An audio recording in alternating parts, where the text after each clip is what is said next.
Praise the Lord. Praise the Lord. Hallelujah. Hallelujah. இயேசுவே ஆண்டவர், இயேசுவே ஆண்டவர், இயேசுவே நல்லவர், இயேசுவே நல்லவர், இயேசுவே வல்லவர். இயேசுவே வல்லவர். Hallelujah. Hallelujah. Praise the Lord. Praise the Lord.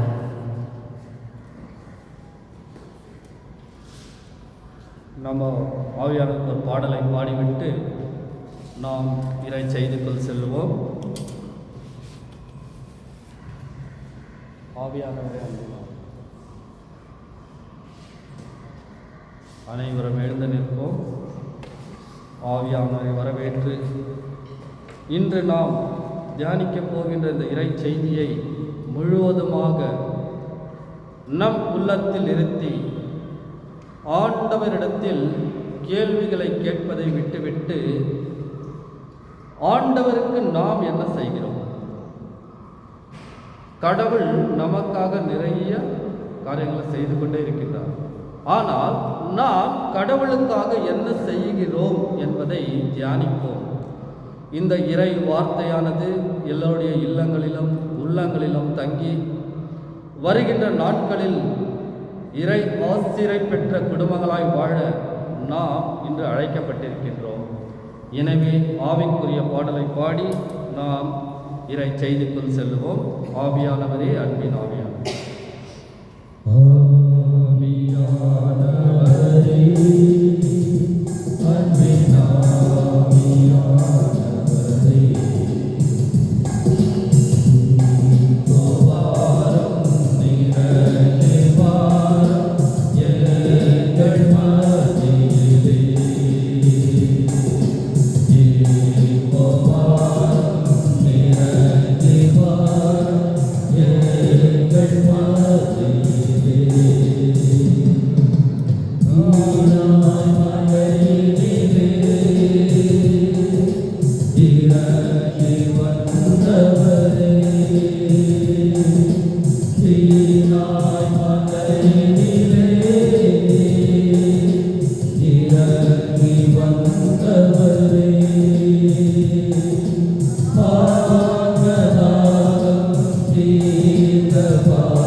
அன்பார்ந்த சகோதர சகோதரிகளே, நாம் இன்றைக்கு தியானிக்கப் போகின்ற இறை வார்த்தையானது நம் கடவுள் எங்கே இருக்கின்றார்?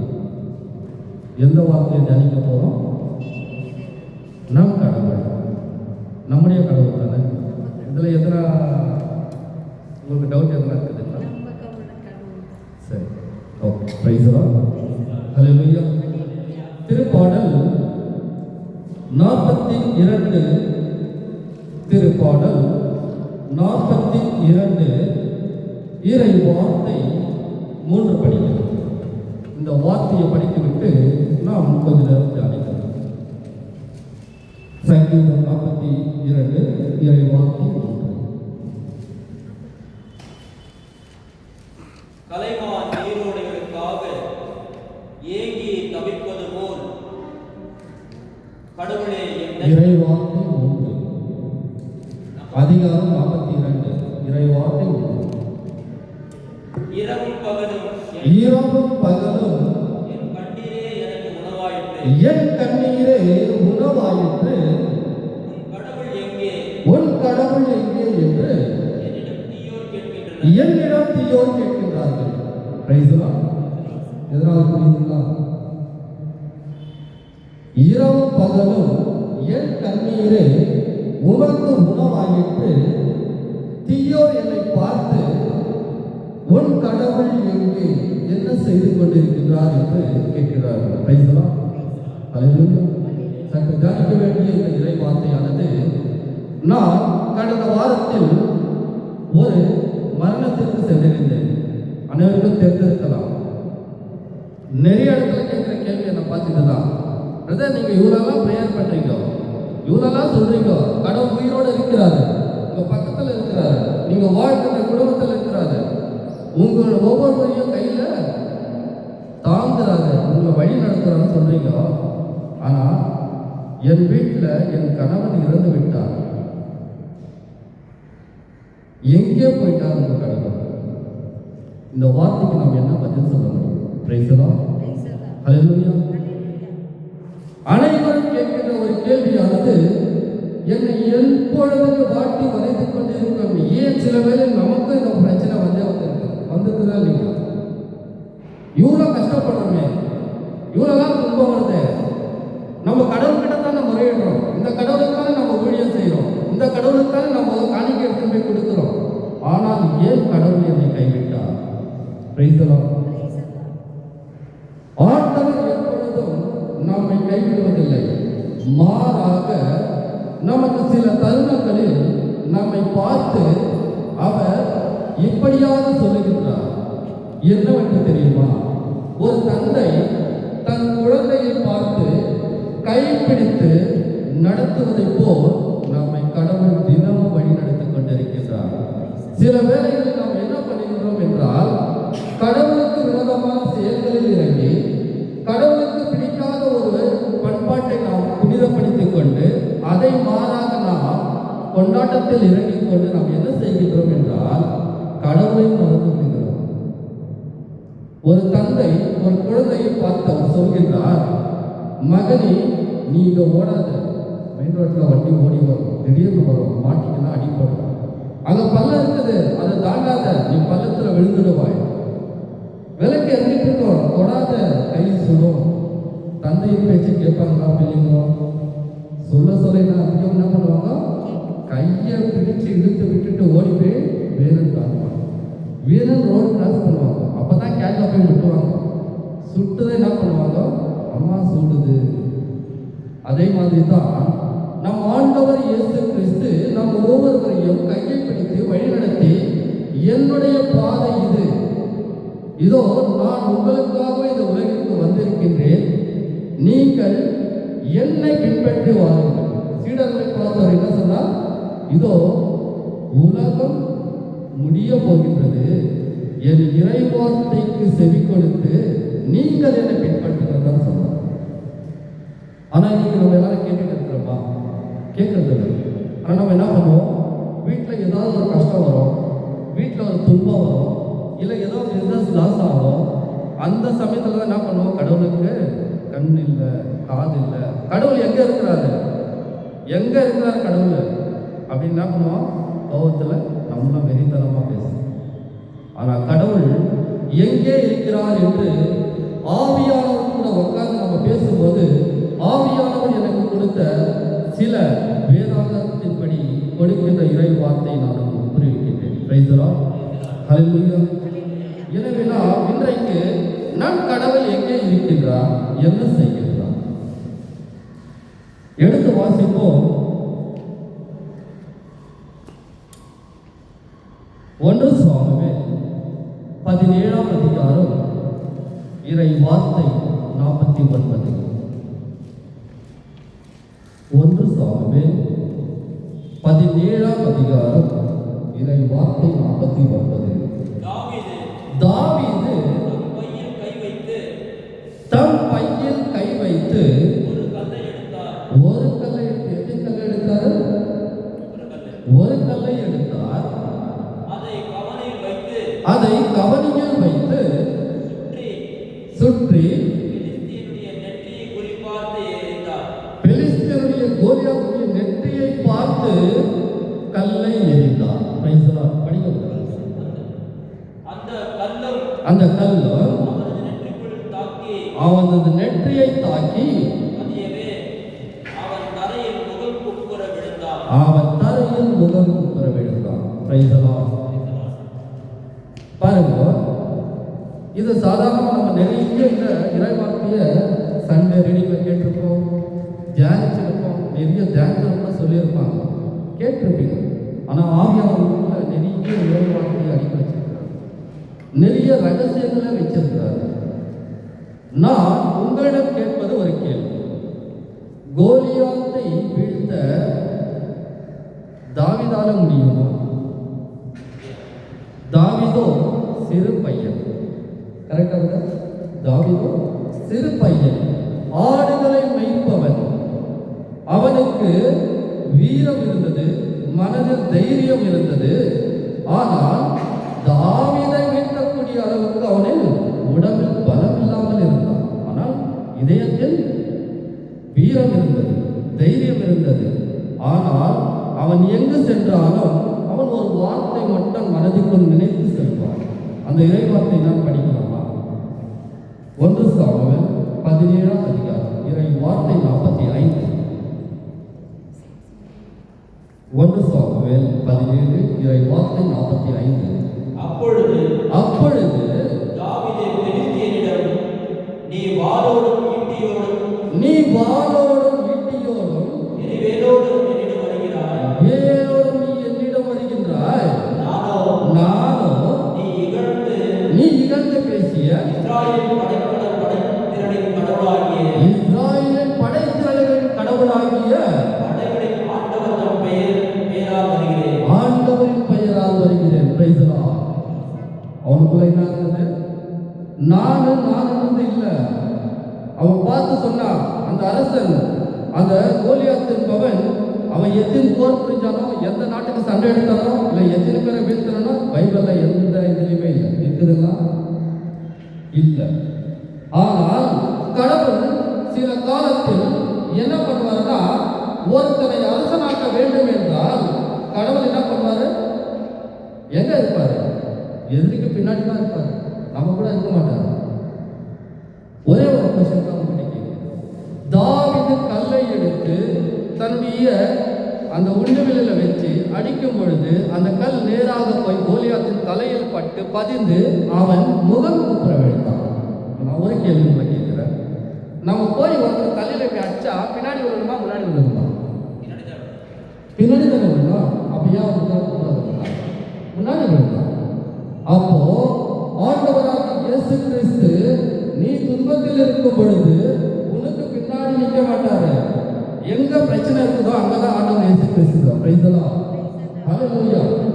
இயேசு ஆண்டவராகிய தேவன் கோலியாத்துக்கு பின்னாடி இருந்தார். ஏனென்றால் அவருக்கு தெரியும், தாவீதால் அடிக்கக்கூடிய கல்லினால் அவனை வீழ்த்த முடியாது. ஆனால் ஆண்டவராகிய கடவுளோ கோலியாத்தை தாக்குகின்ற அந்த கல்லை பதிய வைத்து பின்னாடியிலிருந்து அறைந்தால் அவன் முகம் குப்புற விடுதான். ஹல்லேலூயா. இதுதான் நமக்கு ஆவியானவர் விளக்குகின்ற ஒரு உண்மையான மறைவு நிகழ்ச்சி. ஏனென்றால் ஆண்டவருக்கு தெரியும், நீ பிரச்சனையில் இருக்கும் பொழுது நான் இதை செய்தால் உனக்கு இப்படி ஆகும், நீ என்னோட வார்த்தையை கேட்டால் உனக்கு நல்லது நடக்கும் எங்க போயிட்டு அந்த கடவுள்? அப்ப நம்மளுக்கு எவ்வளவு துக்கமா இருக்கும்ல. ஆனால் நான் கேட்பது என்ன தெரியுமா? தெரியாத ஒரு மனிதர் இதை பற்றி பேசினால் பரவாயில்லை. கடவுளை அறிந்து ஞானஸ்தானம் எடுத்து தூய ஆவியை பெற்றுக்கொண்டு இறை வார்த்தையை கேட்டு கடவுளின் வார்த்தைப்படி எல்லாவற்றையும் படைத்து கேட்டு வாங்கி கொண்டு அருள்வரங்களை அனைத்து பெற்ற ஒரு குடும்பத்தினர் கடவுள் எங்கே இருக்கின்றார், உங்க கடவுள் எங்கே இருக்கின்றார் என்றால் அது நமக்கு எப்படி இருக்கும்? வேதனையா. அதோட வேதனை யாருக்கு இருக்கும்? கடவுளுக்கு. பேசலாம். எப்பவுமே நான் சொல்றேன், கஷ்டம் வரும் பொழுது நம்ம நடக்கிறது இல்லை. கஷ்டம் வரும் பொழுது நம்ம எதையுமே சால்வ் பண்ண முடியாது. கஷ்டம் வரும் பொழுது, உனக்கு துக்கம் வரும் பொழுது உனக்கு என்ன பண்ணணும்னு தெரியாது. ஏன்னா உன் தலைக்குள்ள எதுவுமே ஓடாது. என்ன செய்ய வேண்டும் என்று நாம் முழங்கால் படியிட்டு ஆண்டவரும் கேட்டு பாருங்கள். நீ செய்வதற்கு முன்பாகவே கடவுள் அனைத்தையும் செய்திருப்பார். எனவே தான் நான் சொல்லுகிறேன், கோலியாத் என்பவன் பெரிய படைகளின் தலைவன். அவனுடைய வாளே வந்து, அவன் வைத்திருக்கின்ற வாளே வந்து அவனுடைய வெயிட் எவ்வளோ இருக்குமா? ஏறக்குறைய 153 kg சொல்வார். அவர் கணக்கெல்லாம் போடுவார். பைபிளில் கொஞ்சம் இதெல்லாம் கொடுத்துருவாங்க. ஒரு பவுண்டுக்கு எவ்வளோ இருக்கும்? நீங்கள் கடைசி பக்கத்தில் பார்த்தீங்கன்னா அதோட எடை இருக்கும். அது இந்த ஒரு களம் என்றால் என்ன, ஒரு மாவு என்றால் என்ன, அதெல்லாம் பற்றியெல்லாம் இருக்கும். அவர் கணக்கு பண்ணி சொல்லுவார். பிரதர் 153 kg அந்த வாலே ஒன்று இருக்கும். அவன் கேடையும் பெல்ட்டு தலைக்கவசம் எல்லாவற்றையும் மார்பு கவசம் அணிந்து பாதுகாப்போடு வந்தவன் யாரு? பெலிஸ்தியனான கோலியாத். ஆனால் தாவீது என்ன பண்ணி கொண்டிருந்தான்? எதுவுமே இல்லை. ஆடு மேய்க்கிறப்போ அவன் போட்டிருந்த ஒரு அங்கியும் அந்த கையில வச்சிருக்கிற அந்த உண்டுவில்லும் அது கூட வந்து என்ன வச்சிருப்பான்? ஒரு கோல். தன் ஆட்டுக்குட்டியை சிங்கம் வந்து வாயில் பறிக்கும் பொழுது, கடிக்கும் பொழுது ஓடி சென்று அந்த வாயில் ஒரு கையை விட்டு ஆட்டுக்குட்டியை இழுத்து போடக்கூடிய அளவுக்கு அவனுக்கு என்ன இருந்தது? தைரியம் இருந்தது. அவன் வீரன். ஆனால் பெலிஸ்தீனை மிஞ்சக்கூடிய சக்தி அவனுக்கு இல்லை. ஆனால் யார் கூட இருந்தது? ஆண்டவராகிய கடவுள் அவன் கூட இருந்தார். ஏனென்றால் இஸ்ரேலின் படைகளின் தலைவரோடு நான் வருகின்றேன். யாரோடு வருகின்றான் அவன்? இஸ்ரேலின் படைகளின் தலைவரான ஆண்டவராகிய இயேசுவோடு நான் வருகின்றேன். நீயோ வாளோடும் இதோ கேடயமோடும் பாதுகாப்போடு நீ வந்திருக்கின்றாய். ஆனால் நானோ படைகளின் தலைவராகிய ஆண்டவரோடு நான் வந்திருக்கின்றேன். அப்போ கடவுள் யாரு கூட இருப்பார் தெரியும்? தாவீது கூட தான் இருப்பார். ஆனால் தாவீதை பார்க்கும்போது எங்க இருப்பாரு? பெலிஸ்தீனுக்கு பின்னாடி இருப்பாரு. ஒருவேளை தாவீது நினைச்சிருக்கலாம், ஐயோ கடவுள் நான் பேர் சொல்லிட்டு நான் வந்துட்டேனே. ஆனால் கடவுளோ கோலியாத்துக்கு பின்னாடி இருக்கிறாரு. என்னை என்ன பண்ணுவாங்க தெரியலையே, அவரோட திட்டமே எனக்கு புரியல. கதி கலங்கி போயிருப்பான். ஒரு நிமிடம் கதி கலங்கினாலும் ஆண்டவரை நினைத்து அவன் எடுத்த கல்லை பையில் ஒரு கையில் எடுத்து அவன் விட்டதை அவனுடைய தலையில் பதித்து முகம் குப்புற விழுந்தான். ஏனென்றால் கோலியாத் அடிக்கின்ற அந்த கல்லும் ஆண்டவர் பின்னால் இருந்து அடிக்கின்ற அந்த அடியும் மரண அடியும் அவனை முகம் குப்புற விழுந்தது. Price the Lord. முதலாவது ஆண்டவர் எங்கிருக்கிறார் என்றால் நாம் எதிரியின் மத்தியில் இருப்பார். Price the Lord. எங்கே இருப்பார்? எதிரியின் மத்தியில் இருப்பார். நாம் நினைக்கலாம், ஐயோ ஆண்டவர் இல்லை என்று, எங்கேயோ கடவுள் என்று கேள்வி கேட்கலாம். அவருக்கு புரியாது. ஒருவேளை மோசே 40 வருடங்களாக எகிப்திலிருந்து கானானுக்கு செல்லும் பொழுது எவ்வளவு இருந்திருப்பாங்க இல்லைங்களா? அப்போ மோசேக்கு தெரியுமா? ஆண்டவர்கிட்ட கேட்கிறாரு, ஆண்டவரே இவர்களுக்கெல்லாம் நானா தாய், நானா இவங்களை பெற்றெடுத்த, எனக்கே இந்த துன்பம், எதற்காக இவர்களை என்னிடத்தில் ஒப்படைத்திருக்கின்றார்? மோசே எவ்வளவு கலந்துபட்டிருப்பாங்க. ஆனால் ஆண்டவருக்கு தெரியும், மோசே நீ இவ்வளவு ஜனங்களை கூட்டின்னு வரும்போது உங்ககிட்ட ஒரு படையும் இல்லை, சண்டை போட எந்த திறமையும் இல்லை. உங்க ஜனங்களுக்கும் அடிமைத்தனத்தில் வாழ்ந்துட்டாங்க. ஒரு அரசனுடைய போர் வீரர்கள் சண்டை போடுற அளவுக்கு சக்தி இல்லாமல் இருக்கிறாங்களோ, அதனால நான் காட்டிய வழியில் நீ நடு. எப்படி நடக்கணும்? நான் காட்டிய பாதையில் என்னை பின்தொடர். ஆண்டவர் சொல்றாரு, நீ பாலைவனத்துல போ, போகும்போது சொல்றாரு, இவ்வளோ கஷ்டமா, சாப்பாடு இல்லை, இதோ உனக்காக காடையை கொடுக்கின்றேன், மன்னா என்ற உணவை கொடுக்கின்றார். அவங்க சொல்றாங்க ஜனங்க, ஐயோ நம்ம பாரன்கிட்ட இருக்கும்போதே எங்களுக்கு கரிய சோறம் போட்டானே, இங்கே எங்களை கூட்டின்னு வந்து வெறும் மன்னாவை போட்டு இந்த மாதிரி பாலைவனத்தில் சாவடிக்கிறீங்களே. அப்போ ஆண்டவர் போய் அவர் பேசுறாரு, ஆண்டவரே என் ஜனங்கள் உனக்கு எதிராக முறுமுறுக்கின்றன. ஆண்டவருக்கு என்ன பிடிக்காது? முணுமுணுத்தான் பிடிக்காது. பிடிக்காத ஒரு விஷயம். ஆண்டவருக்கு எதிராக பேசினாலும் பிடிக்காது. அப்போ ஆண்டவர் சொல்லுகின்றார், நீ கவலைப்படாத, நீ போய் எல்லாரையும் அவங்க கூடாரத்தில் இருக்க சொல்லி விடியற் காலையில் எழுந்துப்பார். அவன் பார்க்கும்போது பனி ஓடமாக மூடி பனி பெய்யவோ காடைகளெல்லாம் வந்து அவர்கள் கூடாரத்தின் அருகில் நிறைய விழுந்து கிடந்தது. அப்போ சொல்றார், காலையில் எழுச்சி அவர்கள் உணவாக இருந்துட்டோம். காடை கொடுத்த ஆண்டவர், நமக்கு உணவு கொடுக்கின்ற ஆண்டவர். இதோ நம்ம கஷ்டம் என்பது அவருக்கு தெரியாமல் இருக்குமா? கண்டிப்பாக தெரியும். ஆனால் எதற்காக பாலைவனத்துக்கு அழைத்து சென்றார் மோசே? அவர் போகும் பொழுது உன்னை பின்னாடி தொத்திட்டு வரும்போது நீ அவங்களால சண்டை போட முடியாது. அதுக்காகத்தான் கடல் பகுதி வழியாக, செங்கடல் பகுதியாக அழைத்து செல்கின்றார். ஏனென்றால் ஆண்டவரின் திட்டத்தில் அவர் கரெக்டாக இருக்கின்றார். நாம் என்ன பண்ணுறோம், கொஞ்ச நேரத்தில் தப்பாக கொடுத்துக்கிறோம். ஐயோ நம்ம எதிர்கிட்ட மாட்டி விட்டுட்டாரோ என்னவோ. யோபு கூட அப்படிதான் நினைச்சிருந்தாரு. என்ன நினைச்சாரு? நான் இவ்வளோ அன்பா நேசிச்சேன், இவ்வளோ ஆசீர்வாதங்கள் கொடுத்தாரு, ஒரே நாள்ல எனக்கு எல்லாத்தையும் பிடிக்கிட்டாரு. மனைவி பார்த்து சொல்றாரு, இன்னமும் உனக்கு உன் கடவுள் மேல நம்பிக்கை போலியா? நீ அவரை இகழ்ந்து பேசிவிட்டு எழுந்து வா. யோபு சொல்றாரு, வரும்பொழுது நான் எதுவுமே எடுத்துட்டு வரல, போகும் பொழுது நான் எதை எடுத்துட்டு போக போறதில்லை. ஆண்டவர் கொடுத்தார், ஆண்டவர் எடுத்துக்கொண்டார். இந்த நம்பிக்கை நமக்கு வருமா? இந்த ஆசீர்வாதம் நமக்கு கிடைக்குமா? இந்த பரலோக வாழ்க்கை நமக்கு வருமா? இந்த மனசு நமக்கு எப்போ வருதோ ஆண்டவர் எப்பொழுது நம்ம கூட இருப்பார். முதல் காரியம், கஷ்டம் என்று வரும் பொழுது ஆண்டவர் எங்கே இருப்பார்? எதிரியின் மத்தியில் இருப்பார். இரண்டாவது காரியம், இப்போ நம்ம இவ்வளோ யோசிக்கிறோமே, கொரோனா வந்துச்சு இல்லைங்களா? லாக்டவுன் ஆச்சு, எல்லாருமே கூடாரத்தில் இருந்தாங்க. எப்படி நோவின் காலத்தில் ஒரு லாக்டவுன் ஆனதோ யாருக்காச்சு? நோவாவின் குடும்பத்திற்கும் அவர் சொன்ன அந்த ஜோடியான விலங்குகளுக்கு மட்டும்தான், பறவைகள், விலங்குகள் எல்லாத்துக்கும் மட்டும்தான் லாக்டவுன். மற்றபடி எல்லாரும் எப்படி இருந்தாங்க? உண்டு குடித்து இந்த வெள்ளம் வந்து வாரிக்கொண்டு போகும் அளவுக்கு அவர்கள் எதையும் அறியாமல் இருந்தார். ஆனால் நமக்கு ஒரு லாக்டவுன் வந்துச்சு, கொரோனா 2019 டிசம்பர் வரும்போது நம்மளாம் கிறிஸ்துமஸ் ரொம்ப ஜோராக கொண்டாடுவேன். நிறைய பேர் கஷ்டம், துணி எடுத்து வச்சுட்டோம், பலகாரம் செஞ்சுட்டோம், சாப்பிட முடியலையே, போய் கோயிலில் மாசு பார்க்க முடியலையே, ஆண்டவர் இப்படி செஞ்சுட்டாரு. நான் கேட்குற ஒரு கேள்வி, ஆண்டவருக்கும் இந்த தொற்று நோய்க்கு ஏதாவது சம்மந்தம் இருக்குதா? ஆண்டவர் வைரஸ் கண்டுபிடிச்சாரு. மனிதன் ஆதாம் ஏவாளை படைத்து இந்த பூமியை ஆண்டு கொள்ளுங்கள், நீங்கள் பலிக்கு பெருகுதல் தான் சொன்னார். எல்லாரும் செத்துப்போன்னு சொல்லிவேன். எந்தவித கெடுதியும் செய்யல.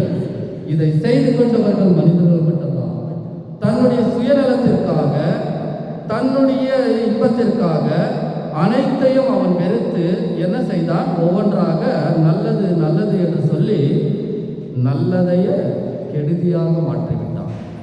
ஆண்டவர் பார்த்தாரு, இவங்க திருந்த மாட்டாங்க. எவ்வளோ பேர் இன்னைக்கு இந்த கொரோனால உயிரோட இல்லை, ஆனால் நம்மளை உயிரோட வச்சுக்கிறாரா? கண்டிப்பாக நம்மளெல்லாம் ஆண்டவருடைய இரக்கம் நம்ம குடும்பத்து மேலே இருக்குது. பேசலாம். எத்தனையோ பேர் நான் கண் முன்பாக பார்த்தேன். என்னுடைய பக்கத்து வீட்டில் காலையில் பேசினாரு, மத்தியானம் இல்லை. நைட்டு பேசினாரு இன்னொரு நண்பர், காலையில் இல்லை. என் கண் முன்பாகவே இறந்து போனார்கள். ஆனால் நாங்களோ ஆண்டவரிடம் ஒரு நிமிடம் கூட யார் இருந்தாலும் சரி, யார் வந்து என்ன சொன்னாலும் சரி, ஆண்டவரிடத்தில் ஜெபிப்பதை நாங்கள் நிறுத்தவில்லை. தினமும் 5 வேளை நாங்கள் ஜெபித்தோம். கொரோனா டைம் குடும்பத்தோடு ஜெபித்தோம். எனக்கு மிக்க மகிழ்ச்சி. ஏன்னா மனுஷனுக்குள்ள ஒரு பயம் வந்துச்சு தெரியுமா? சாவும் வந்ததும் ஒரு பயம் வந்துச்சு தெரியுமா? அந்த பயத்தினால நிறைய பேர் மனம் மாறினாங்க. ஆனால் ஒரு விஷயம் உங்களுக்கு புரியுமா? இந்த கொரோனாலேருந்து, இந்த கொரோனால மனுஷங்க மட்டும்தான் செத்தாங்க. நாயோ மாடோ கோழியோ எந்த பிராணியோ செத்துதான் நீங்கள் கேள்விப்பட்டீங்களா? கொரோனா டச் ஆகி மாடு பால் கறந்தாங்க. ஒன்றாவது நாய் வீட்டில் போகிற சாப்பாடை சாப்பிடுச்சு, அவங்கெல்லாம் தண்ணி ஊற்றி குளிப்பாட்டினாங்க, நாய் சாவுது. ஆனால் ஆண்டவர் மனிதர்கள் செய்கின்ற தவறான காரியங்களுக்காக ஆண்டவர் தண்டிக்க விரும்பவில்லை. ஆண்டவர் இவர்களை எப்படியாவது திருத்தணும். ஆண்டவர் எந்த ஒரு காரியத்தை செஞ்சாலும் நினைவு நகரத்துக்கு போய் சொல், இதோ நான் இந்த நகரத்தை நெருப்பால் அழிக்கப் போகின்றேன். நினைவு நகரத்துக்கு போய் சொல், இதோ இந்த ஊரை நான் அழிக்கப் போகின்றேன் அப்படின்னு சொல்லும் பொழுதெல்லாம் போனாரா யோனா? ஐயோ, இந்த வேலை நான் சொல்ல முடியாது, நான் என்ன போனவன், நானும் சின்னவனாச்சு, என்னை போனால் தூக்கி போட்டு மெரிச்சு பந்தாடுவாங்க, நான் போக மாட்டேன். ஆனால் ஆண்டவர் ஒரு காரியத்தை சொல்லிவிட்டால் நாம் அதுக்கு மாற்று கருத்தாக வேற நம்ம ஃபாலோ பண்ணாலும் நடக்கவே நடக்காது. நீங்கள் வேணால் ட்ரை பண்ணி பாருங்க. நான் ட்ரை பண்ணிட்டேன், முடியல, நான் ஆண்டவர்கிட்ட தோற்று போயிட்டேன். ஆண்டவர் சொல்லுகின்ற வழியில் நான் இப்போது நடந்து கொண்டிருக்கின்றேன். மிகுந்த ஆசீர்வாதங்கள் ஆண்டவர் கொடுக்கின்ற வழியோ எனக்கு பெருமிதத்தை கொடுக்கின்றது. மனிதர்கள் கொடுக்கின்ற வழி அல்ல, ஆண்டவர் கொடுக்கின்ற வழி எனக்கு பெருமிதத்தை கொடுக்கின்றது. ஏனென்றால் ஆண்டவர் வழியில் ஆண்டவருடைய வார்த்தையை கேட்டு நடக்கின்றவர்கள் அவர்கள் பேறு பெற்றவர்கள் என்று வேதம் சொல்கிறது. எனவே அடுத்த ஒரு லாக்டவுன் வந்தாக்கா எல்லாமே அழியும். அடுத்த ஒரு கொரோனான்ற பேண்டமிக் இன்னும் அதிகமாக வந்துச்சுன்னா விலங்குகள் முதல் மனிதர்கள் எல்லாமே அழியும். இது ஒரு முன்னெச்சரிக்கை, இது ஒரு முன்னெச்சரிக்கை, அவ்வளோதான். ஆனால் ஆண்டவர் மனது வச்சா எப்போ வேணாலும் எல்லாம் இருக்கும். ஆனால் ஏற்கனவே திருவெளிப்பாட்டு இதை பற்றி எழுதியாச்சு. ஆண்டவர் இன்னைக்கு ஒரு நாளைக்கு சொன்னது கிடையாது. இன்னைக்கு மனுஷன் வாழ்ந்துட்டு இருக்க காலம் 6000 காலம், 6000 வருடங்கள். ஆண்டவர் பிறப்பதற்கு முன்பாக 2000 வருடம், ஆண்டவர் பிறந்து 2000 வருடம், மீண்டுமாக 2000 வருடம் முடிஞ்சு போச்சு. 2012 உலகம் அழிய போதுன்னு ஒரு படமே இருக்காங்க. அழிஞ்சா? கண்டிப்பாக அழியாது. ஆண்டவர் சொன்ன நாள் வருகையில் மனிதர்கள் வருகின்ற நாள் முழுவதுதான் இனாவும் இந்த உலகம் அழிக்கும். வேதத்தின்படி தான் எல்லாமே நடக்குமே தவிர எந்த சயின்டிஸ்டோ இல்லை எந்த ஒரு இவனோ யார் எப்படி சொன்னாலும் உலகம் அழியாது. ஏனால் இது ஆண்டவரால் தூய ஆவியால் ஆட்கொள்ளப்பட்டு எழுதியது. இதில் அனைத்தும் உண்மையான வார்த்தைகள். படிங்க 2 இறை வார்த்தை.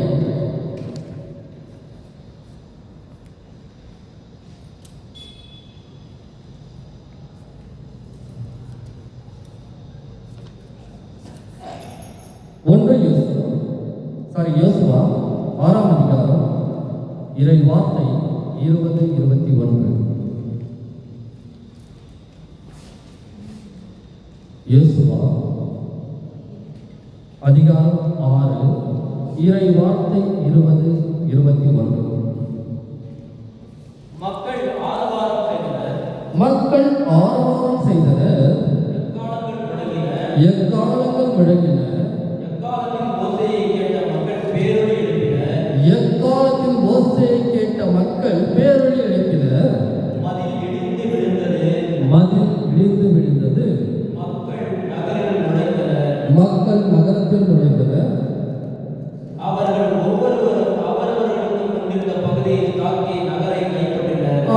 ஒவ்வொருவரும் அவருக்கு எதிராக இருந்த நகரை தாக்கி முன்நுழைந்தனர். நகரில் இருந்த அனைவரையும் அழைத்தனர். ஆண் பெண், இளைஞர் முதியோர், ஆடு மாடு கழுதை அனைத்தையும் வாழ் முனையால் அடித்தனர். Price the Lord. யோசுவா 6ஆம் அதிகாரம் இறை வார்த்தை 20-21. படிக்கிறவர் ஒரு வார்த்தையா படிங்க, மீண்டும் படிங்க. மக்கள் ஆரவாரம் செய்தனர். Price the Lord. ஒரு நிமிஷம், எதுக்கு ஆரவாரம் செய்யணும்? இதை பற்றி உங்களுக்கு தெரியுமா? இது எதை பற்றி குறிக்குது? சரி, ஒரு பாட்டு பாடுங்க. நன்றியால் துதிப்பார். இவ்வளோ நாளாக இந்த சப்ஜெக்டை கேட்கலான்னு சொல்லிட்டேன் ஏற்கனவே. நிறைய கேட்டிருப்போம், கேட்டுகிட்டே இருப்போம், ஆனால் அண்ணான்னு புரியாது. நீங்கள் கேட்குறதோட சரி அங்கே மறந்துடும். Praise the Lord. இயேசுவுக்கே புகழ்.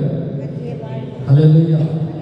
இயேசுவே ஆண்டவர், இயேசுவே நல்லவர், இயேசுவே வல்லவர். ஹல்லேலூயா. Praise the Lord. சரி, நன்றியாக துதி பாடுகிற பாடலை பாடி நாம் மீண்டும் இறை செய்திக்குள் செல்வோம். நன்றியாக துதி பாடி நம் இயேசுவை நாடி பாடி. நன்றியாக துதி பாடி நம் இயேசுவை நாடி பாடி.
இயேசு நல்லவர் வல்லவர்.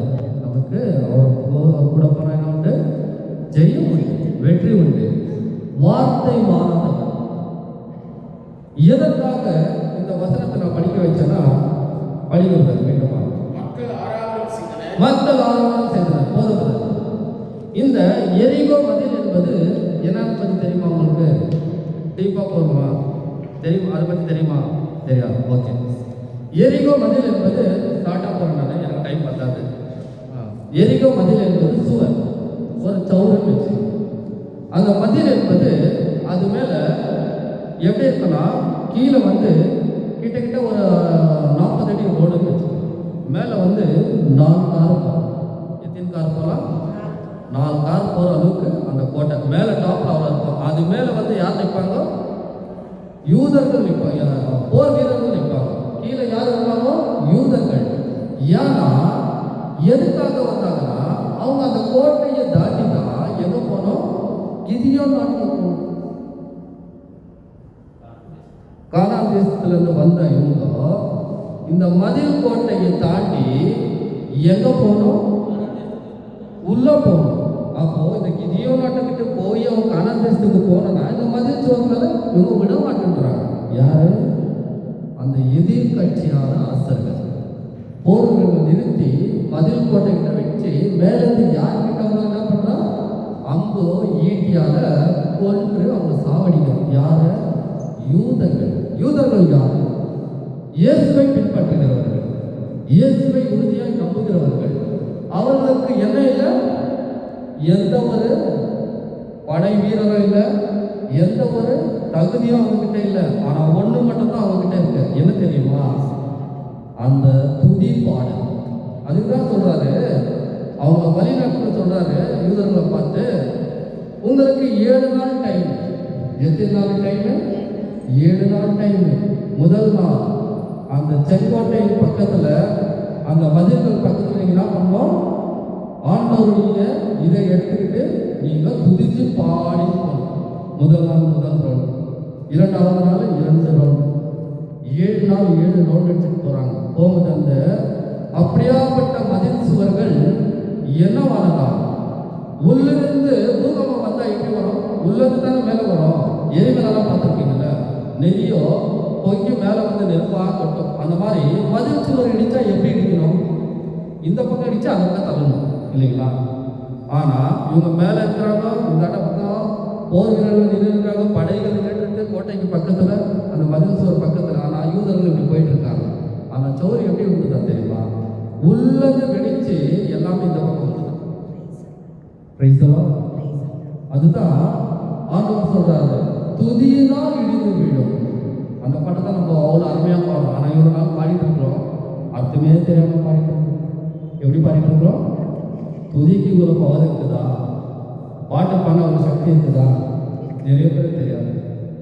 ஏன் பிரைஸ் வர்ஷிப் பண்ணுறாங்க? ஒவ்வொரு பிரேயர்கள் மத்தியிலும், ஒவ்வொரு ஆராதனைக்கு மத்தியிலும் ஆண்டவரை துதிச்சு பாடுறாங்க. அதுக்கு காரணம் என்ன தெரியுமா? ஆண்டவருக்கு நம்ம கொடுக்கின்ற இறை புகழ்ச்சி. ஆண்டவர் வந்து நமக்காக பலியாக இறந்து விட்டார்.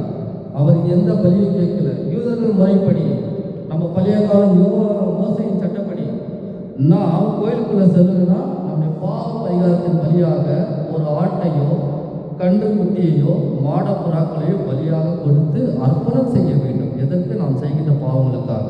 அதற்காகத்தான் ஆண்டவர் இயேசு கிறிஸ்து மரித்து விட்டார். அதற்காக தான் சொல்றாரு, இதுக்கு மேலே நீங்கள் யாரும் பலி கொடுக்க வேண்டாம், பலி தேவையில்லை, நானே உங்களுக்காக பலியாக இருக்கிறேன். எனவே நீங்கள் கொடுக்கிற ஒரே ஒரு பலி என்ன பலி? அது நன்றி பலி. அதுதான் கடவுள் சொல்ற நன்றி. ஆண்டவருக்கு என்ன பிடிக்கும் தெரியுமா? எல்லா மாதிரி கஷ்டத்துல தான் இருக்கும். ஒரே ஒரு நிமிடம் முட்டி போட்டு ஆண்டவருக்காக ஒரு எந்த பாடம், அது துக்கமான பாடலாக இருக்கட்டும், இல்லை இறை வார்த்தையுடைய பாடலாக இருக்கட்டும், நீங்கள் பாடி ஆண்டவருக்கு நன்றி 2 வார்த்தை நன்றி சொல்லுங்க. ஆண்டவரை இன்னைக்கு இந்த கஷ்டத்தை குத்துருக்கிறேன், இந்த கஷ்டத்துல வெளியே வரலாம் உனக்கு தெரியும். இந்த வியாபாரம் லாஸ் ஆயிருக்குன்னா இந்த வியாபாரம் எப்படி போகணும்னு உனக்கு தெரியும், எனக்கு தெரியாது. நான் வழி இல்லாமல் கடல் முன்னாடி நின்றுட்டு இருக்கேன், வழி இல்லாமல் இதோ இந்த மதில்கள் முன்னாடி நின்றுட்டு இருக்கேன், நீங்கள் தான் என்ன காப்பாற்றணும். அப்போது அந்த பாட்டை நீங்கள் பாடி 2 வார்த்தை நன்றி சொல்லி பாருங்க. அதுக்கு விடை கிடைக்குதா கிடைக்கலையான்னு நீங்களே வச்சுக்கணும்.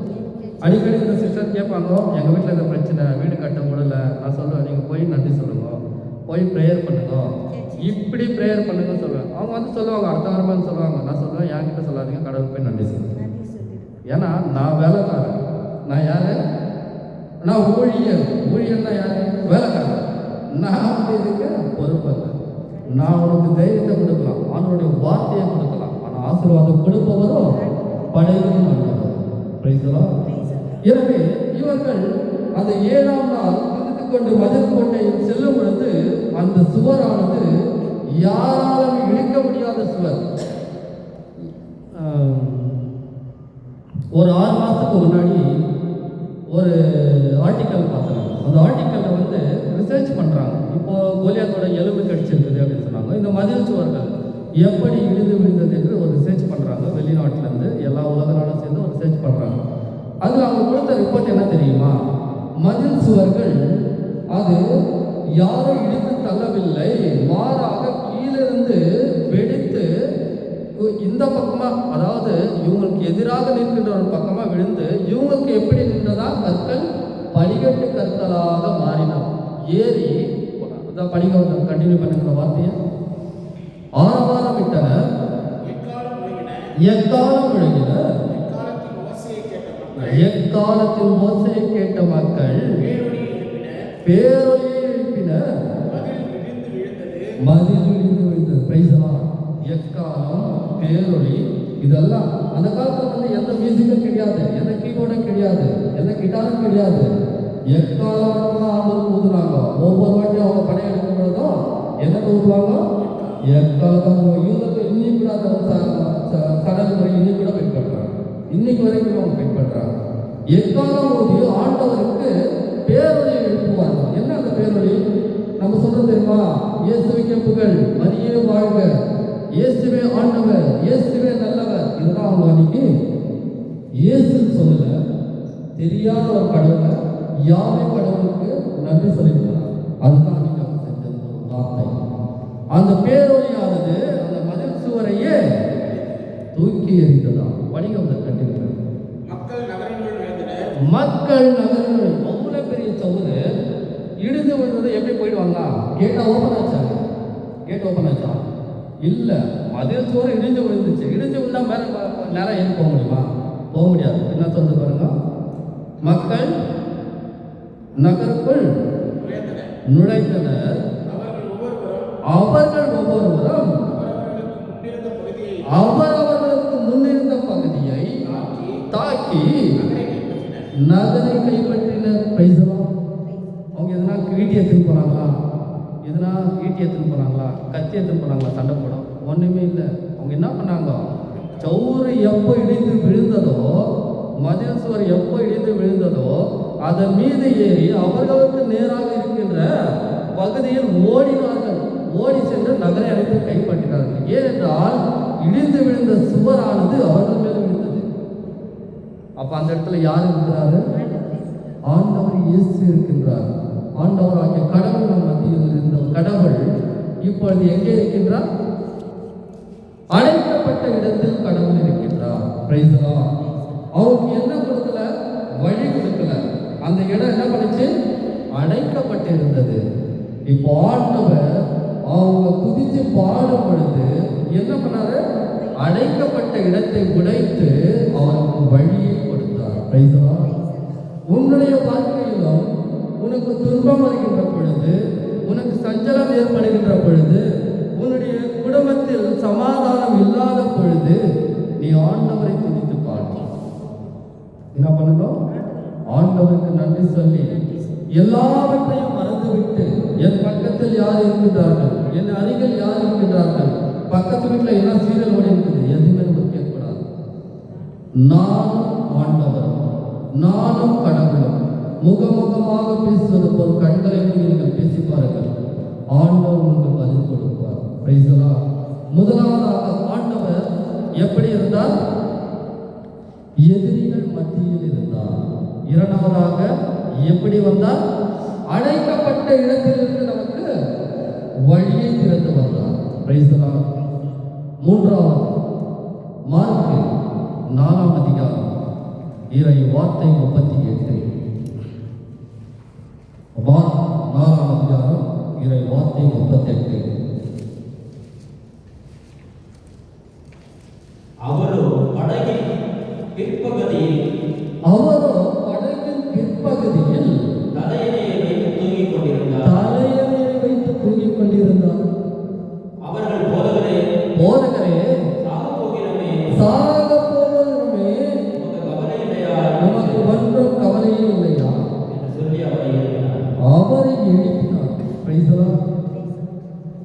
இதை பற்றி உங்களுக்கு ஓரளவு தெரியும் நினைக்கிறேன் இல்லைங்களா? தெரியுங்களா சார்? இது தெரியுமா? இது தெரியுமா சப்ஜெக்ட்? தெரியாது. சரி, நான் ஒரு 2 நிமிஷம் சொல்லிடுறேன். ஏன்னா இது புரியாமல் போச்சுன்னா கஷ்டம்.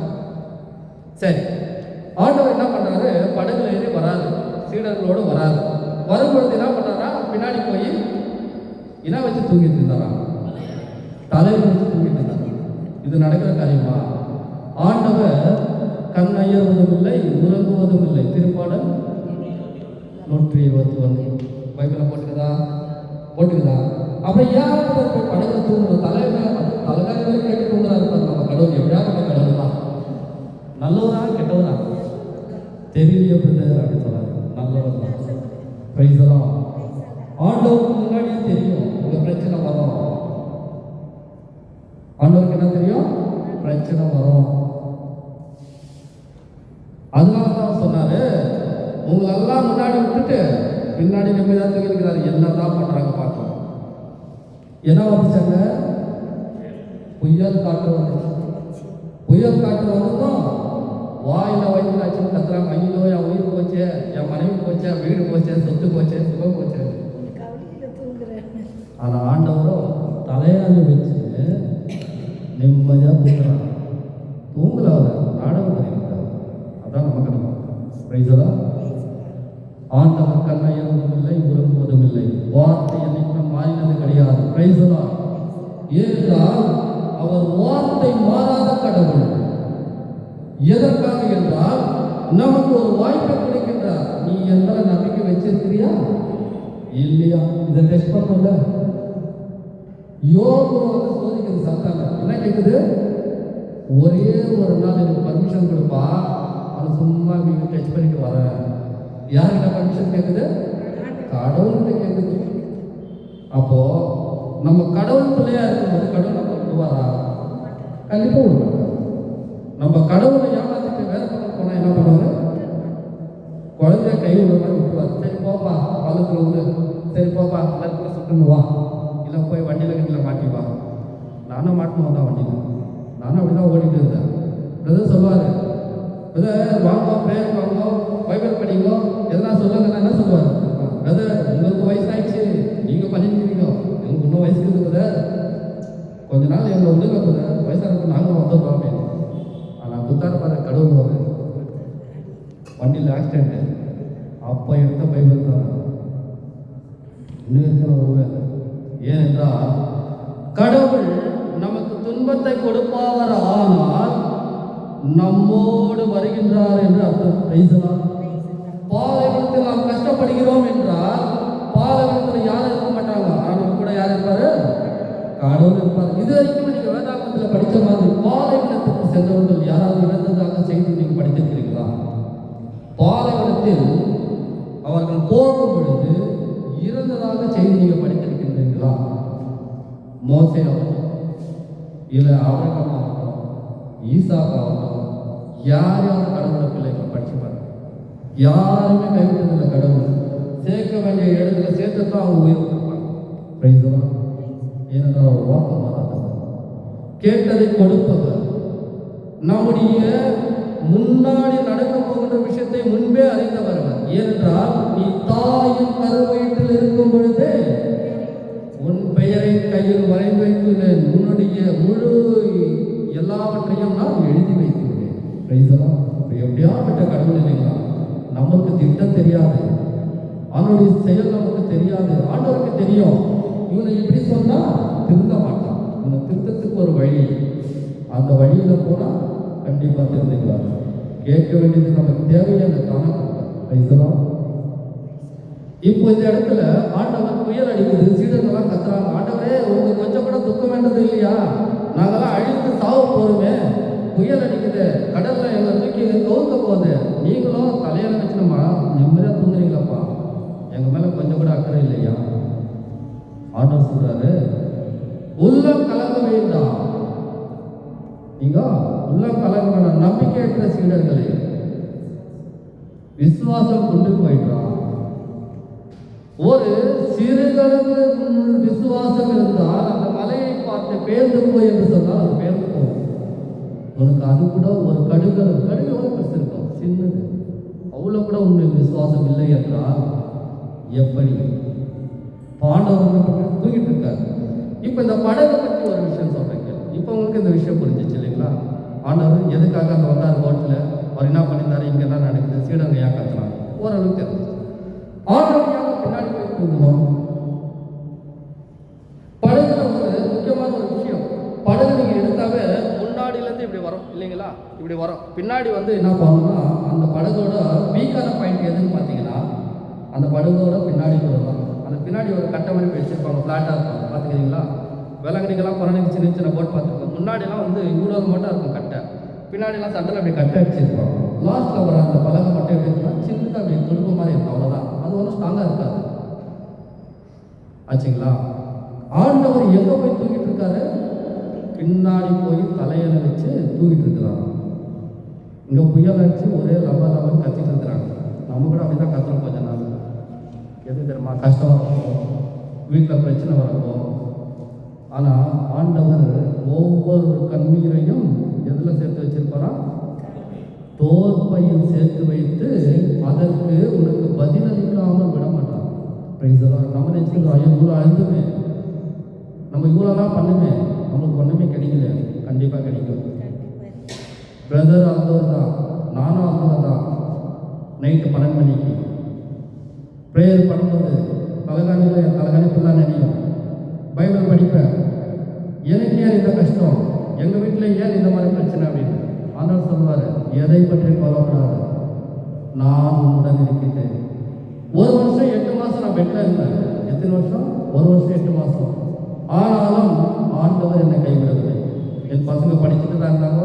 என்னுடைய குடும்ப தேவைகள் சந்திக்கப்பட்டு கொண்டு இருந்தது. என்னுடைய பிரச்சனைகள் மாறிக்கொண்டு தான் இருந்தது.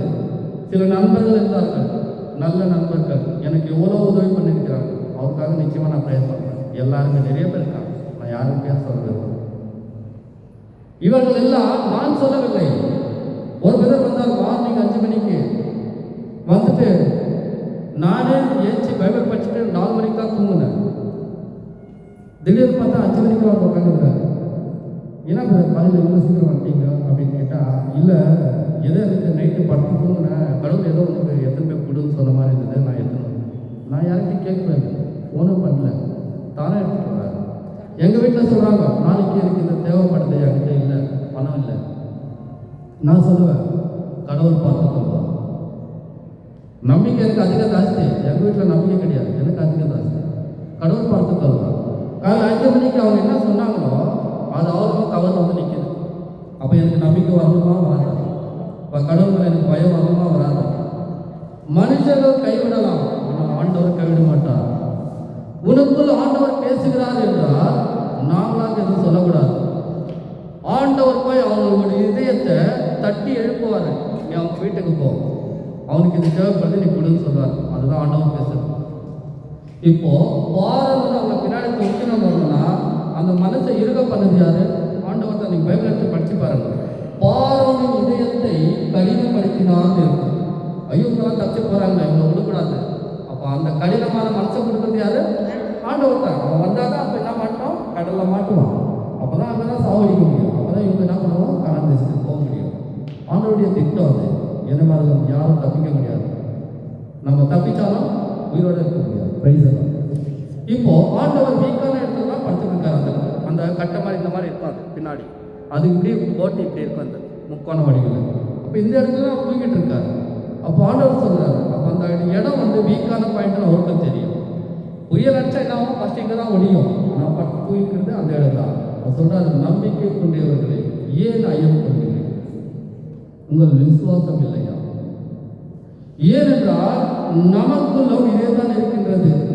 ஆண்டவரால் இதோ யோவானால் திருமுழுக்கு பெற்றவர்கள், ஆண்டவர் கூடவே 3 வருஷம் அவங்க பிரயாணம் செய்து ஊழியம் செய்தவர்கள், ஆண்டவர் செய்த செயல்களை பார்த்தவர்கள், ஆண்டவர் செய்த ஒவ்வொரு நற்செயலும் பார்த்தவர்கள், இவர்களுக்குள்ளே இதெல்லாம் நம்பிக்கை இல்லாமல் இருக்கிறார்கள்.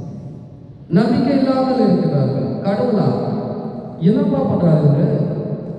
நம்ம இவ்வளவு தூரம் இவ்வளவு சுற்றி இருக்கிற நமக்கு என்ன கொடுப்பாரு தெரியலையே. எதையும் கேட்கக்கூடாது. ஆண்டவர் கேட்காமலே கொடுப்போம். அப்போ அவங்க நிச்சயம் பண்ணல இல்லைங்களா? ஆண்டவர் நம்ம போனால்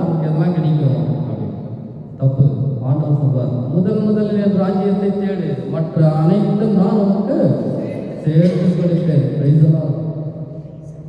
வீக்கான இடத்துல பட்டு தூக்கிட்டு இருந்தாரு, இதெல்லாம் எழுப்புறாங்க, கடவுள் ஏற்றுக்கிறாரு, கேட்கிறாரு. அதே மாதிரி தான் நம்ம வாழ்க்கையிலும் நம்ம எங்க வீக்கா இருக்கிறோமோ, எங்க பிரச்சனையோடு இருக்கிறோமோ, எந்த இடத்துல நம்ம அடிபடுறோமோ, ஆண்டவர் அந்த இடத்துல தான் இருப்பார்.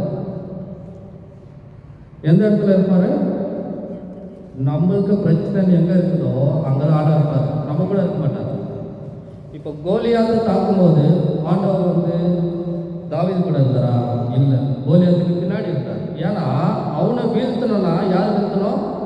ஆண்டவர் தான் வீழ்த்தணும். கோலியாத்து கல்லு மட்டும் தான் எரியலாம், ஆனால் பேர் யாருக்கு வரும்? தாவீது கோலியாத்தை சாவடிச்சிட்டாரு. ஆபிரகாம், ஈசாக்கு, ஆண்டவர் சொல்வாரு, ஆபிரகாமின் கடவுளாகிய நான், ஈசாக்கின் கடவுளாகிய நான், யாக்கோபின் கடவுளாகிய நான், நான் தான் ஆண்டவன் சொன்னாரா? அவர்களுடைய கடவுளாகிய நான் அப்படின்னு சொல்றாரு. அப்போ இங்க தாவீது வீழ்த்தினாலும் அந்த இடத்துல வீழ்த்தியது யாரு? ஆண்டவர். யாரா? தாவீது கல்லடிச்சது முன்னாடி, அவன் விழுந்ததும் குப்புற முன்னாடி. அப்ப பின்னாடி இருந்து அடிச்சு அடிதான் மரண அடி. அப்ப பின்னாடி இருந்து அடிச்ச ஆண்டவர் தான் அங்க நிக்கிறாரு. எங்க பிரச்சனை அங்கதான் நிற்பாரு. நம்ம இங்க யார் கூட வரலையே, யார் குடும்பத்துல வரலையே, யார் வீட்டுக்கார் கூட வரலையே, யார் பையன் கூட வரலையா, பொண்ணு கூட வரல, கண்டிப்பா மாட்டான். ஏனென்றால் அவன் என்னிடம் வர வேண்டும், நீ என்னிடம் வர வேண்டும், என் அன்பு மகன் என்னிடம் வர வேண்டும், என் அன்பு மகள் என்னிடம் வர வேண்டும். அவன் ஒரு அடி எடுத்து வைத்து ஆண்டவரே என்று கையை கூப்பினால் போதும், நான் அவனிடம் 10 அடி எடுத்து வைத்து நான் மேலே தூக்குவேன். ராயப்பர் சொல்றார், ஆண்டவர் கடல் மேல் நடந்து வருகின்ற பொழுது, ஆண்டவரே நீங்களா, நான் நடந்து வரட்டுமா? வாப்பா. வராரு, நடந்தா வந்தார், நல்லா தான் வந்தார். எப்போ பின்னாடி திரும்பி பார்த்தார், எங்க போயிட்டாரு? கடவுள் முழுக்க ஆரம்பிச்சிட்டார். ஆண்டவரை நோக்கி செல்ல வேண்டியதே பின்னாடி பார்க்கக்கூடாது. நிறைய பேர் கோயிலுக்கு வருவாங்க, வந்து என்ன பண்ணுவாங்க? முன்னாடி பூசை பார்க்க மாட்டாங்க, பின்னாடி யார் வந்துக்கிறாங்க, இவங்க என்ன பண்ணிக்கிறாங்க, அந்த கேட்க எப்போ உட்காந்துக்கிறாங்க. நீ ஆண்டவர் தானே ஆராதிக்க வந்த, நீ முன்னாடி தானே போவந்த, இப்போ பின்னாடியா பார்க்க. உன் கவனம், உன்னுடைய சிந்தை, உன்னுடைய மனம் ஆண்டவரோடு அந்த திருவழியில் இணைய வேண்டும். அப்படி இணையும் பொழுதுதான் உனக்கு என்ன கிடைக்கும்? ஆசீர்வாதம் கிடைக்கும். நிறைய பேர் வருவாங்க, ஒரு காலத்தில் நானும் அப்படிதான் இருந்தேன். வருவன் ஏதோ ஒரு கடமை, ஞாயிற்றுக்கிழமை பூசி பண்ணுவேன், வருவன் உட்கார பூசை பார்ப்பேன், நேரம் ஓடினே இருப்பேன். அதுவல்ல, ஆண்டவரோடு இணைந்த நிலையில் ஆண்டவர் சொல்லுகின்றார், 7ஆம் நாள் ஓய்வு நாள். ஓய்வு நாள் நமக்கு ரெஸ்ட் கிடையாது, ஆண்டவரை நாம் துதிக்கின்ற நாள். ஆண்டவர் மட்டும் தான் ரெஸ்ட்டு. ஆண்டவர் ரெஸ்ட்ல இருந்தாருக்கா? 7ஆம் நாள் ஓய்வு நாள் போட்டது. ஆண்டவர் ரெஸ்ட்ல இருந்தாரா? என்ன பண்ணிட்டு இருந்தாரு? அந்த சப்ஜெக்ட் நான் எடுக்கிறேன். ஓகே, சரி. ஆண்டவர் என்ன பண்ணாரு? வீக்கான பாயிண்ட்ல உட்காந்து கொடுக்குறாரு. நிறைய பேர் நினைக்கலாம், ஐயோ எனக்கு பிரச்சனை, ஆண்டவர் நான் கூப்பிட்டா வரல, என்னோட குடும்பத்தில் இந்த பிரச்சனை, ஆண்டவர் என்னோட குடும்பத்தில் இல்லை, எனக்கு இந்த பிரச்சனை, ஆண்டவர் எனக்கு தரல. அதனால ஆண்டவர் எங்கே? உன் கடவுள் எங்கே? அது என் கடவுள் கூட இல்லை, உன் கடவுள் எங்கே? எங்க போயிட்டா இப்போ உங்க கடவுள்? காணுமே. அப்படியே கேஷுவலாக கேட்பாங்க, என்ன ரொம்ப நாளாக ஆளே காணும், எங்க போயிட்டீங்க அப்படிதான் கேட்குறாங்க. எங்க போயிட்டாங்க உங்க கடவுள்? உன் கடவுள் இல்லை, எல்லோருடைய கடவுள். ஆட்டை மேய்க்கின்ற தாவீதுக்கு இஸ்ரவேலின் படைகளின் ஆண்டவராகிய பெயரில் நான் வருகின்றேன். புதிய ஏற்பாட்டில் நாமெல்லாம் சொல்லுவோம், இயேசுவின் நாமத்தினால் கட்டுகளை உடைக்கிறேன். நிறைய பேர் பயிற்சிக்கிறேன். இயேசுவின் நாமத்தினால் நான் அவருக்கு ஆசீர்வாதங்களை கொடுக்கின்றேன். இயேசுவின் நாமத்தினால் கட்டிகளை உடைக்க நான் சொல்லுகின்றேன், கட்டளையிடுகின்றேன்னு சொல்லுவாங்க. ஆனால் பழைய ஏற்பாட்டில் ஆண்டவரே தெரியாத ஒரு நபர் படைகளின் ஆண்டவரின் பெயரால் நான் வருகின்றேன் என்று சொன்ன மாட்டிதான் அவன் என்ன பண்ணான்? கோலியாத்தை நம்ம கடவுளை பார்த்தோம், சிலுவையில் மறிச்சாரு, நமக்காக உயிர்த்தெழுந்தாரு, ரத்த பலி செஞ்சினார். ஆனால் நம்ம என்ன கடவுளை மறந்து விட்டு தூரமாக செல்லுகின்றோம். என் அன்பு சகோதரனே சகோதரியே, நாம் என்ன செய்து கொண்டிருக்கின்றோம் என்றால், ஆண்டவரை விட்டுவிட்டு நாம் எப்படி போயிட்டு இருக்கிறோம்? தூரமாக போயிட்டு இருக்கிறோம். ஆண்டவர் என்ன நினைக்கிறாரு? என் அருகில் வா மகனே, என் அருகில் வா மகனே என்று அன்போடு அழைக்கின்றார். நாம் என்ன பண்ணிட்டு இருக்கிறோம்? தூரமாக போயிட்டு இருக்கிறோம். சரி, 4வது வார்த்தை எனக்கு எடுக்க டைம் இல்லை, இதோட முடிச்சுக்கலாம். பிரைஸ்லாம் நெக்ஸ்ட் டைம் இருக்கும் பொழுது கம்ப்ளீட் பண்ணுறேன். எனவே முதலாவதாக ஆண்டவர் எப்படி வருகின்றார்? பிரச்சனைகள் மத்தியில், எதிரிகள் மத்தியில் இருப்பார். இரண்டாவதாக அடைக்கப்பட்ட இடத்தில் நமக்கு வழியை கொடுப்பதற்காக அடைக்கப்பட்ட இடத்தில் இருப்பார். மூன்றாவதாக நமக்கு எங்க பலவீனம் இருக்கின்றதோ அந்த இடத்தில் ஆண்டவர் இருப்பார். 4வது காரியம் சொன்ன பிறகு கடைசி வச்சு இப்போ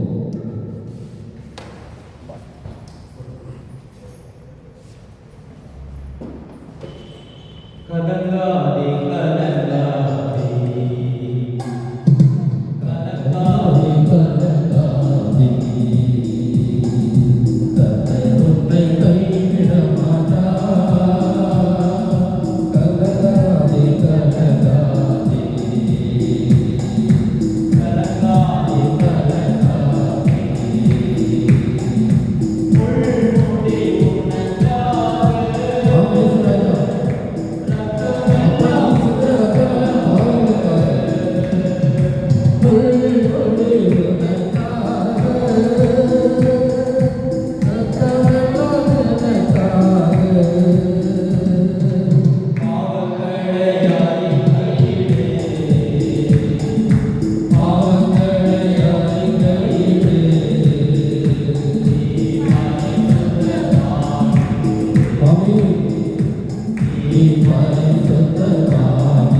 இதோ ஆண்டவர் நம்மை பார்த்து சொல்கின்றார்.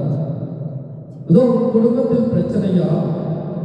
இதோ உன் வாழ்க்கையில் சமாதானம் இல்லையா? இதோ என் குடும்பத்தில் எனக்கு வியாபாரம் இல்லை, இதோ நான் செய்கின்ற தொழிலில் எனக்கு ஒரு பிரயோஜனமும் இல்லை, இதோ நாட்கள் நகர்ந்து கொண்டிருக்கின்றன, இதோ எனக்குள்ள ஒரு ஆதங்கம், அப்பா இன்றைக்கோ நாளைக்கோ விழிவு வராதா என்ற ஏக்கத்தோடு காத்து கொண்டிருக்கின்றோம். அப்பா என்னுடைய பிரச்சனைகள் எனக்கு தலைமீறி போய்கொண்டிருக்கின்றது, உள்ளத்தோடு கலக்கம் கொண்டவனாய் நான் வாழ்கின்றேன். எனக்கு விழிவு கொடுக்கும் ஆண்டவர் இதோ விடிவெள்ளி இயேசு கிறிஸ்து என்று நான் அறிந்திருக்கின்றேன். அப்பா உம்மிடம் நான் சரணடைந்துள்ளேன், நீர் எனக்கு விடுவித்தார். இதோ என் பிரச்சனைகளை பார்த்து வைத்துள்ளேன், நீர் எனக்கு பிரச்சனைகளை மாற்றி போடும். அப்பா நான் செய்கிற தொழிலை ஆசீர்வதியும். அப்பா என் குடும்பத்தில் பிரச்சனை இருந்தால் அந்த பிரச்சனைகளை முற்றிலும் மாற்றும் ஆண்டவரே. இதோ நான் உமக்காக வாழ்கின்றேன், இதோ நான் உன்னுடைய பிள்ளையாக வாழ்ந்து கொண்டு இருக்கின்றேன். என் குடும்பத்தில் இப்படிப்பட்ட பிரச்சனைகள் இருக்கின்றது என்று உள்ள கலக்கத்தோடு தினம் தினமும் நான் இதோ வெளி உலகத்திற்கு நான் திரிந்து கொண்டிருந்தாலும் இதோ உன்னுடைய மனதில் நான் அழுது கொண்டிருக்கின்றேன் என்ற ஏக்கத்தோடு கலக்கத்தோடு அழுது கொண்டிருக்கின்ற ஒவ்வொரு மகனையும் மகளையும் பார்த்து ஆண்டவர் இயேசு கிறிஸ்து சொல்லுகின்றார், இதோ நீ உள்ளம் கலக்க வேண்டாம்.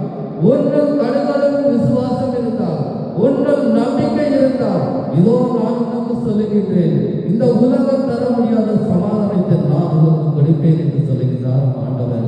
இதோ அந்த சமாதானத்தோடு, இதோ அந்த ஆசீர்வாதங்களோடு நாம் இன்று அப்பா என்று நீ சொன்ன இறை வார்த்தையானது எனக்கு, என் குடும்பத்திற்கு, என் வாழ்க்கையில் நடக்கின்ற பிரச்சனைகளுக்கு என்று நீ சிந்தித்துக் கொண்டிருக்கலாம். ஆண்டவர் எங்கே என்று கேள்வி கேட்டிருக்கின்றாரா? ஆண்டவர் இருக்கின்றாரா என்று உள்ளத்தில் ஏக்கம் வந்திருக்கின்றாரா? மற்றவர்களை பார்த்து எங்கே நம் கடவுள் இருக்கின்றார் என்று நாங்கள் கேட்டிருக்கலாம். ஆனால் அவை அனைத்தையும் நாங்கள் மறந்துவிட்டு அப்பா நாம் செய்த பாவத்தின் பரிகாரமாக அப்பா மீண்டுமாக உடன் ஓடி வந்திருக்கின்றோம். நீர்தான் எங்களை மேன்மேலும் வளர செய்ய வேண்டும். இதோ அந்த ஈசாக்கு, யாக்கோபு அப்பா அவர்கள் கொடுத்த ஆசீர்வாதங்களை மீண்டுமாக எங்கள் குடும்பங்கள் கொடுக்க போவதற்காக நாங்கள் நன்றி சொல்லுகிறோம். அப்படிப்பட்ட ஆசீர்வாதங்களை பெற்றுக்கொள்ள போவதற்காக நன்றி சொல்லுகிறோம். நம் இயேசுவின் மூலம் இயேசு கிறிஸ்துவின் நாமத்தினால் நாங்கள் அனைத்தும் பெற்றுக்கொண்டோம் என்ற நம்பிக்கையோடு நாங்கள் ஜெபிக்கிறோம். எங்கள் ஜீவனுள்ள பிதாவே, ஆமென். விண்ணுலகில் இருக்கிற எங்கள் தந்தையே,